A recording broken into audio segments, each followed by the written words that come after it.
ओडिया नववर्षर हार्दिक शुभेच्छा और शुभकामना। आज हूँ हनुमान जयंती ता संगे मंगलवार बहुत बढ़िया दिनटी।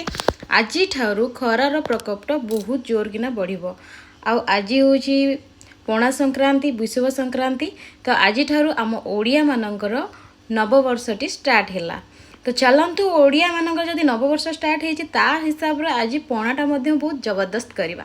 ता संगे देखो मु पणा बनवाई फ्रुट्स किसी नहीं, कदली छतुआ दही ता संगे गुड़ चीनी आउ किसी डालिंब बहुत सारा नहीं। आउ लास्ट टिके नड़िया कोर भी पकईदेली। पणाटा जेहेतु बहुत माने मु टेस्टी बनवाई चाहूली पणा मोर रेडी हो गलानी। आउ तापरे मु माने आज काली मंदिर जीवी। तो आज आमर ब्रह्मपुर रे दंड यात्रा हुए जोटा आज हूँ लास्ट। तो मु काली मंदिर बाहर जीवी। आज हूँ मोर मेरु उपवास। तो फटाफट जाकि मु मंदिर पाखे पहुँची गला बेलू मंदिर पाखे किए भी नहांती। तो समय हो सारी 4टा। तो जेहेतु आमर दंड यात्रा चली मेरु भी आमर उपवास।